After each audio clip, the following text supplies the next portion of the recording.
하나님은 아브라함과 이삭과 야곱을 택정하심으로 이스라엘의 역사를 시작하셨습니다. 그리고 약속과 말씀들의 특권을 주었습니다. 바로 하나님은 이스라엘 민족의 신앙이고 삶이고 소망이 되었습니다. 아브라함의 자손이라는 것은 곧 하나님의 백성을 의미합니다.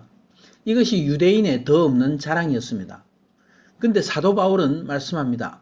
아브라함의 자손이 다 아브라함의 자손이 아니다. 오직 약속의 씨 이삭으로 난 자가 아브라함의 참 후손인 것을 말씀하였습니다. 이 말씀은 무슨 의미입니까? 곧 참 이스라엘은 바로 약속의 씨 예수 그리스도를 통해 난 영적인 자녀인 것을 말씀하고 있습니다. 하나님은 자신의 주권으로 에서 대신에 야곱을 선택하였습니다. 하나님의 자녀가 되는 특권을 하나님이 택정하셨음을 말씀하고 계십니다. 사도 바울은 동족 이스라엘에 대한 심판과 구원에 대한 애절한 설명을 본문에서 계속하고 있습니다. 야곱을 사랑함으로 택하신 것에 대하여 너희가 하나님을 대적하겠느냐? 하나님이 에서를 택하지 않으신 것에 대해서 너희가 하나님이 불의하시다 하겠느냐? 반문합니다. 15절 16절 말씀입니다. 모세에게 이르시되 내가 긍휼히 여길 자를 긍휼히 여기고 불쌍히 여길 자를 불쌍히 여기리라 하셨으니 그런즉 원하는 자로 말미암음도 아니요 다른 박질하는 자로 말미암음도 아니요 오직 긍휼히 여기시는 하나님으로 말미암음이니라. 하나님은 마땅히 자신의 뜻대로 야곱을 택정하여 부르신 것입니다. 하나님 자신의 절대적인 주권으로 하신 것입니다. 하나님의 선택하심은 정당하다 말씀하고 있는 것입니다. 이는 너희가 원해서 된 것이 아니요 너희가 노력해서 얻은 것이 아니다.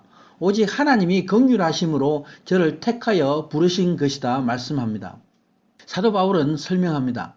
하나님이 선택하시면은 선택받는 자의 어떤 조건의 기준이 있지 않다. 오직 하나님의 주권적인 의지라 말씀합니다.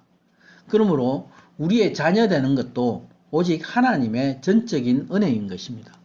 태중에 있을 때 어린 자 야곱을 하나님이 택하셨습니다.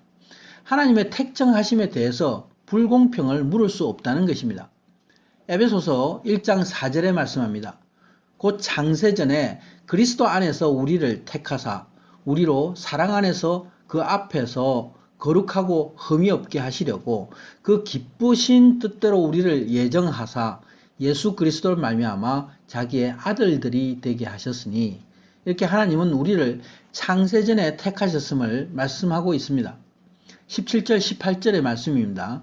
성경이 바로에게 이르시되 내가 이 일을 위하여 너를 세웠으니 곧 너로 말미암아 내 능력을 보이고 내 이름이 온 땅에 전파되게 하려 함이라 하셨으니 그런즉 하나님께서 하고자 하시는 자를 긍휼히 여기시고 하고자 하시는 자를 완악하게 하시느라. 사도 바울은 이스라엘을 향하여 외칩니다. 이스라엘아 너희를 택정하심으로 구원하시는 하나님의 긍휼하심을 알라 말씀합니다. 하나님은 이스라엘에게는 택정하심으로 아브라함과 이삭과 야곱의 하나님이 되셨습니다. 율법과 복음을 주시고 복음을 비추는 거울이 되는 영광스러운 사명을 주셨습니다. 그러나 하나님은 바로 왕에 대해서 그를 완악하게 하심으로 하나님의 능력을 온 땅에 보이셨습니다. 하나님의 이름을 증거하였습니다. 이렇게 사도 바울은 하나님이 이스라엘을 사용하시며 또한 구원으로 이끌어 가시는 하나님의 절대 주권을 말씀하고 있습니다. 그러므로 하나님을 허물할 수 없다. 하나님의 뜻을 대적할 수 없다 말씀하고 있습니다. 바로 하나님은 만물을 창조하신 조물주이심을 알아라 말씀하고 있는 것입니다. 20절 21절의 말씀입니다. 이 사람아 내가 누구이기에 감히 하나님께 반문하느냐? 지음을 받은 물건이 지은 자에게 어찌 나를 이같이 만들었느냐 말하겠느냐? 토기장이가 진흙 한 덩이로 하나는 귀 쓸 것을 하나는 천이 쓸 그릇을 만들 고난이 없느냐? 유대인은 하나님의 주권적인 택정하심의 은혜를 이해하지 못했습니다. 율법을 행함으로 하나님의 구원을 받으려고 했습니다. 이것은 하나님을 대적하는 일입니다. 사도 바울은 하나님이 토기장이와 같이 그것을 자기의 뜻대로 빚어내는 것임을 말씀합니다. 그러므로 내가 나의 어떠한 토기가 됨을 내가 주장할 수 없는 것이죠. 하나님의 선택에는 지극한 사랑과 변함이 없는 하나님의 의지의 결정의 결과인 것입니다. 쓸 그릇을 원하는 목적과 의도대로 만드는 것이 전적으로 하나님의 의로우신 결정하심이다 말씀합니다. 22절 23절 말씀입니다.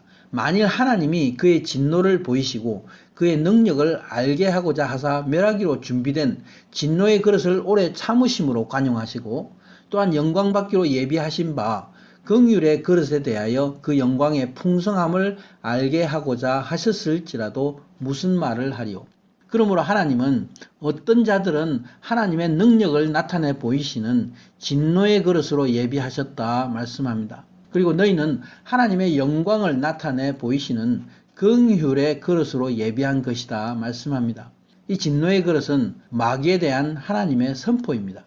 하나님은 영원 전부터 마귀를 저주의 대상으로 작정하신 것을 말씀하고 있습니다. 24절 이 그릇은 우리니 곧 유대인 중에서 아니라 이방인 중에서도 부르신 자니라. 나를 택정하시고 부르셔서 구원에 이르시게 하시는 것이 나의 노력으로 되는 것이 아닙니다. 유대인이 율법을 지킨다고 구원을 얻는 것이 아닙니다. 바로 이스라엘이 비록 패역 중에 있더라도 긍휼하심으로 하나님이 부르신 남은 유대인이 있다 말씀하고 있습니다. 이 긍휼의 그릇은 곧 우리라고 말씀하고 있습니다. 유대인만이 아니라 이방인 중에서도 부르신 바 곧 긍휼하심을 입은 자입니다. 오늘날 나와 우리 모두를 부르신 것도 내가 원해서도 아니고 내가 노력해서 얻은 것도 아닙니다. 오직 하나님의 은혜로 부르심을 받았으니 오직 하나님의 긍휼하게 여기심을 내가 받았기 때문인 것입니다. 이 죄인에게 하나님의 자녀되는 은혜를 주셨으니 이 영광과 감사함을 하나님께 올려드리는 것입니다. 약속의 씨 예수 그리스도를 나에게 주셨으니 오직 하나님만을 찬양합니다. 아멘.